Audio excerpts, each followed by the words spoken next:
Մինչև այս տարվա վերջ Բաքուն և Թեհրանը կավարտեն Քալալե-Աղբան երթուղու շինարարությունը։ Այն Նախիջևանը կապելու է օկուպացված Արցախին Իրանի տարածքով։ Օկուպացված Արցախից, Աղբանդի շրջանից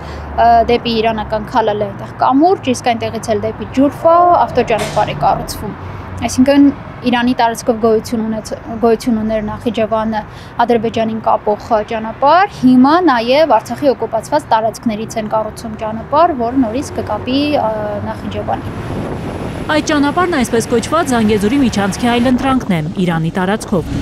Ինչի մասին պաշտոնական Թեհրանը բազմիցս հայտարարել է Բաքվին Հայաստանի տարածքով միջանցք ունենալու մտքից հետ պահելու համար։ Իրանագետների խոսքով Քալալե-Աղբանդ երթուղին պարզապես այլընտրանք է Ադրբեջանի համար, բայց ոչ հիմնական ճանապարհ։ Անկախ նրանից Իրանի տարածքով ունի այլընտրանքային ճանապարհ թե ոչ, Ադրբեջանը նաև հետամուտ է Հայաստանով ճանապարհ ունենալուն։ Հետևաբար Իրանի տարածքով ճանապարհի գոյությունը Ադրբեջանի դեպքում պարզապես պլյուս է եւ ալտերնատիվ ցանկացած իրավիճակում ունենալ եւս մեկ ճանապարհ, որը կկապի Նախիջևանին։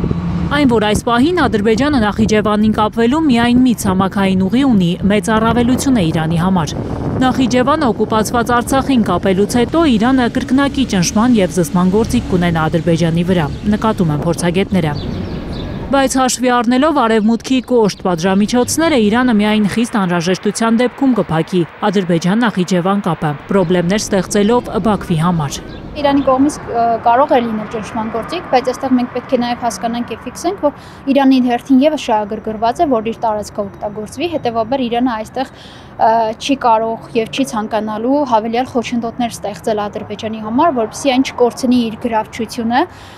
եւ Ադրբեջանը օգտվի հենց իրանական տարածքից։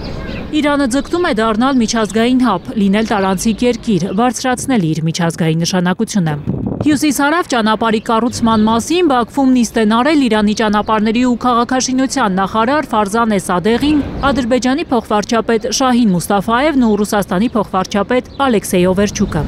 Ուկրաինական պատերազմից հետո Ռուսաստանն ավելի շահագրգռված է Կովկասով աշխարհին կապող ճանապարհներով, քանի որ պատժամիջոցների, հետևաբար ավանդական երթուղիների փոփոխության պատճառով հյուսիս-հարավը դաշնության համար ելքի միջանցք է, նկատում են փորձագետները։ Ինչպես հենց ռուս պաշտոնյաներն էին բնորոշում, եթե նախկինում այս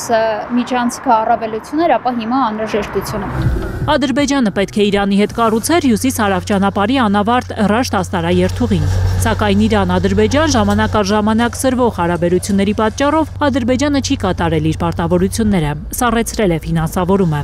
Իրանական կողմը բազմիցս դժգոհել է հարևանից։ Դրանից հետո է երթուղու ֆինանսավորումն իր վրա վերցրել դաշնությունը։ Հիմա իրանական աստարայում Բաքուն միայն երկաթուղային տերմինալն է կառուցում ու այն վարձակալելու է 25 տարով։ Գաნა Մովսիսյան, Նորայր Շարբաթյան, Արմեն Ապրեսյան, Հայլուր։